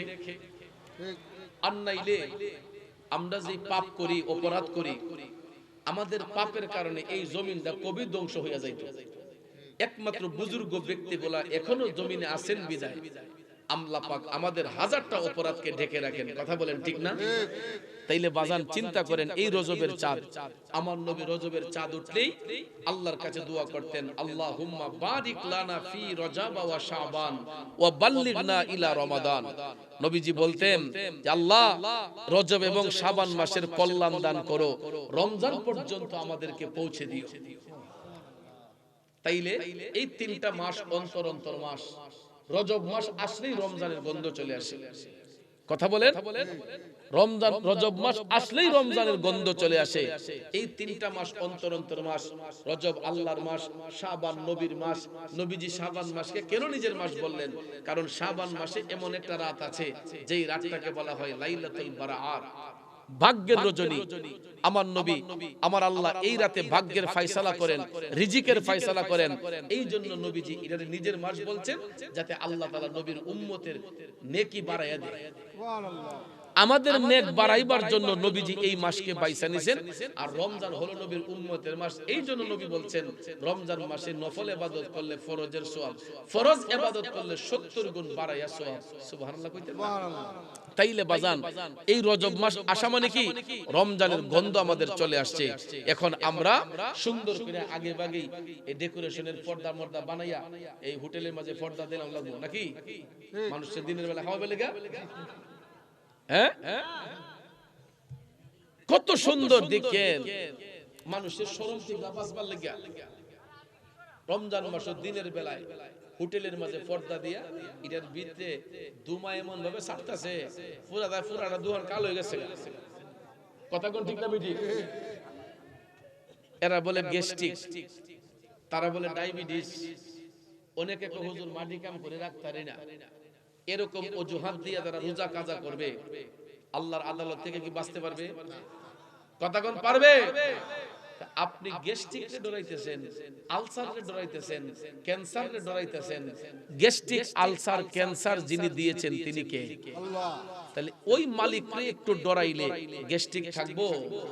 আর গ্যাস্ট্রিক হইতো না কেমনে ভাই সাহেব? আগেকার যুগে মা চাচির হাতের নাস্তা খাইয়া বেড়াইতে অফিসও গেছে, কামও গেছে, ক্ষেত পাথরে গেছে, কথা কোন ঠিক না বেঠিক? আর হন ঘুমতে উঠতে চোখ কষলা কষলা করে তেল হাঁটা বেশি উঠতে তো নাস্তা লই বলে, ঠিক না বেঠিক?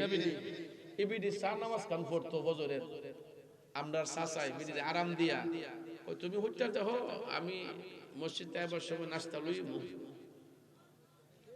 নাস্তা তখন রেডি হয়ে জায়গা মুসল্লি ঘুমতে উঠবার আগুন, সারা রাত বেটা ঘুমাইছে হোটেল, ঘুমতে উঠতে গামছা কোমর বান্ধা কে রাত দোয়া কে ফাও দোয়া, হেমদা সুলকানি হেমদা সুলকানি, এরপরে দেখা যায় এমদা মশা মারে মাইরা কাইর মাঝে গুইল্লা মুইল্লা ফার্ম ওয়েলদা বাজ্জা দিছে, ইডা খাইয়া এমদা গুতা দে হেমদা গুতা দে করে ফার্স্টে কেডা কাম হয় না 10 টাকা বড়ি দে, ঠিক না বেটি?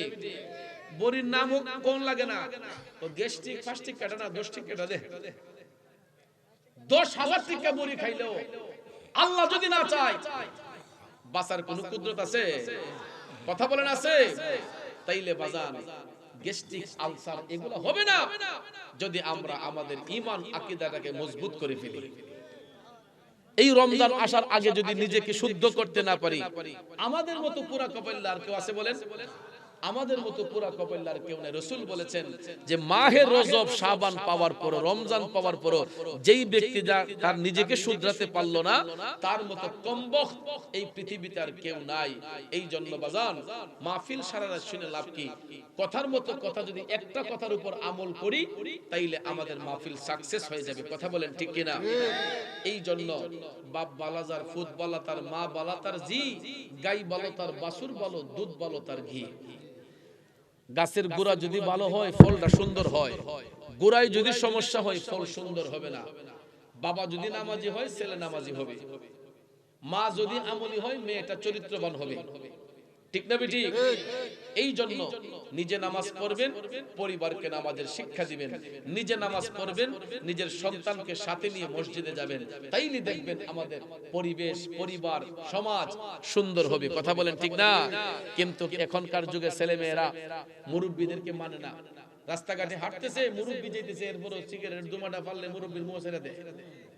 কথা কোন ঠিক না বেটি? এগুলা করবেন না, এগুলা থেকে বিরত থাকতে হবে ভাই। কারণ আমরা এমন একটা জামানার মধ্যে এসেছি, এই জামানাটা হচ্ছে ফিতনার জামানা। কিসের জামানা?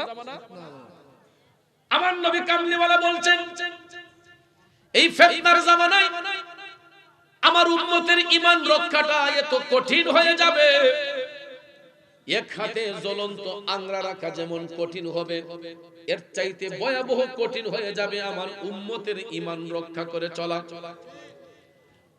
এই জন্য বাজান বর্তমান সময়টা বড় ডেঞ্জারাস একটা সময়।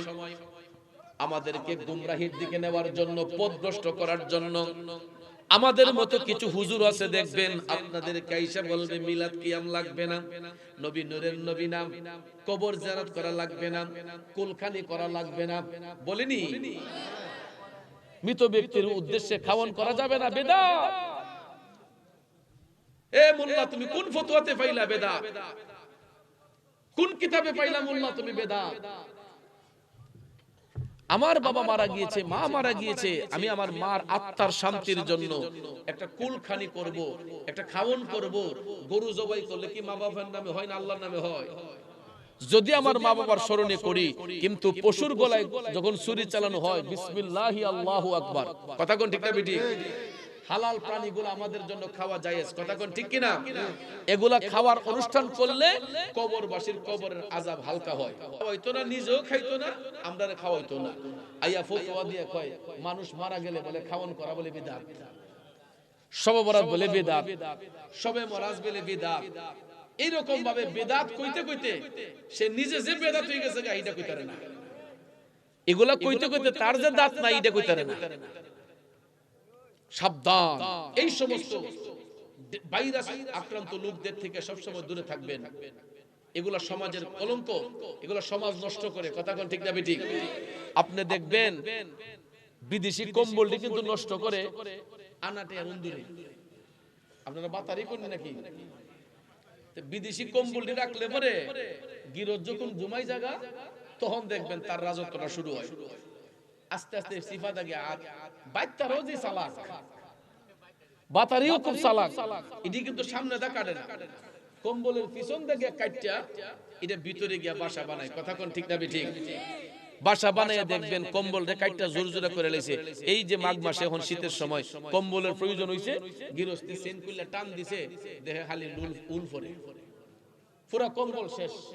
কাটলো কাটারে, টাকা দিন ধরে, নানা টাকার দিন ধরে। তো আমরা দেশে দেখবেন কিছু ফেডে বাতিতা হন না মৌলবী আছে, যে 2 লাখ ডাল ভাত খাওয়াইলে সারবো। মাগনা জিনিসের কিন্তু দাম নাই, এটা বুঝা রাখেন। যেহানো দেখবেন ফ্রি সার্ভিস দিতে চাইবো, ইহানে বুঝবেন বেজাল আছে। ওরে বাগানে বৃক্ষের সেবা নাই, সকল বৃক্ষে আগর চন্দন মিলবে না রে ভাই। ওরে আগর বইলা শেউরা গাছে কোরাল খানি ভাঙ্গো না, অজ্ঞানে কি চিন্ত পারে আগরি সোনা।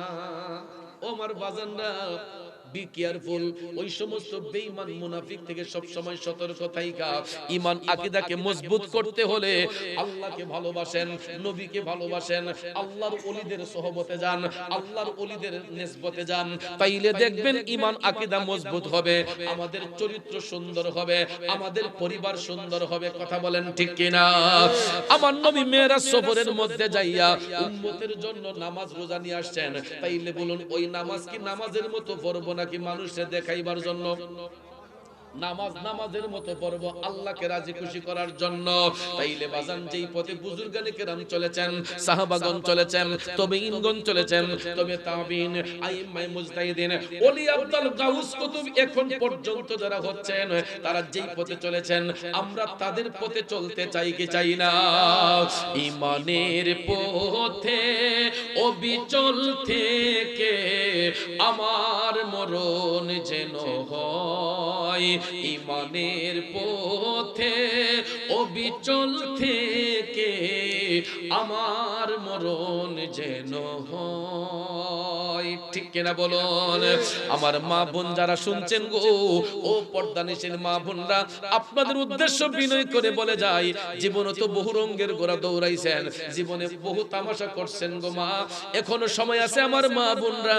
নিজে আমলি হলে আপনার গর্বের সন্তানটা আমলি হবে, নিজে নামাজি হলে আপনার সন্তানটা নামাজি হবে। অনেক সময় স্ত্রীর আমলের গুণে স্বামী নামাজি হয়ে যায়। স্বামী যদি বেনামাজি হয়, ঘরের মধ্যে স্ত্রী যদি নামাজ পড়ে, দেখবেন স্ত্রীর দেখা স্বামীর লজ্জা হয়, তখন স্বামী আস্তে আস্তে নামাজি হয়ে যায়। অনেক সময় স্বামী যদি নামাজ পড়ে, স্ত্রী যদি বেনামাজি হয়, স্বামীর আমল দেখা অনেক স্ত্রী নিজেদের শুদ্ধ করে ফেলে।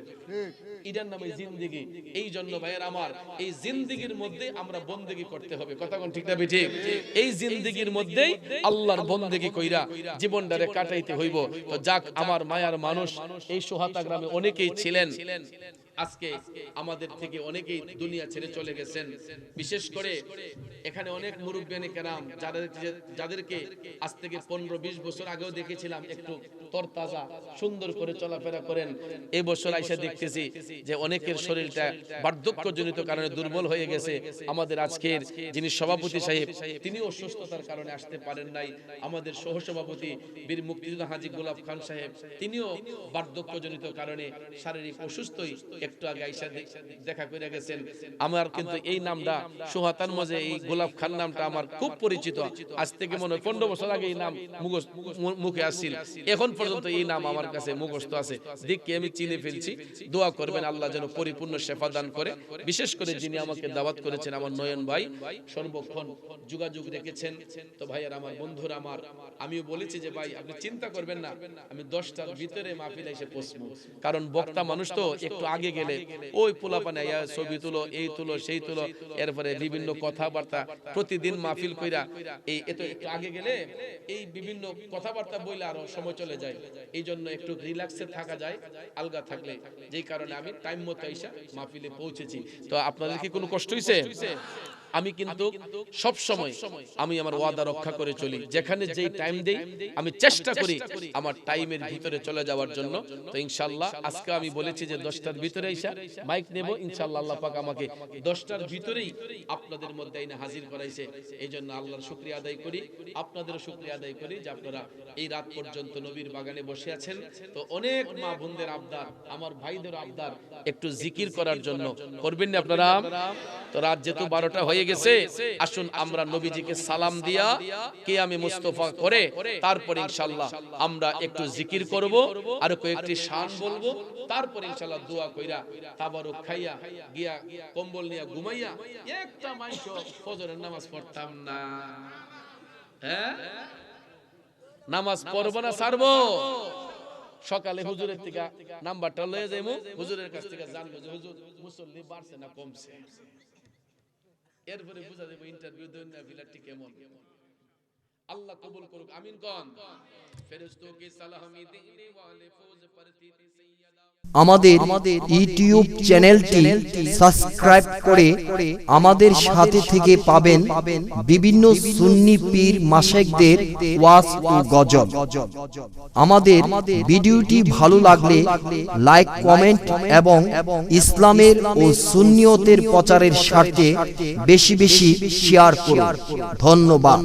মোবাইল 01762277888।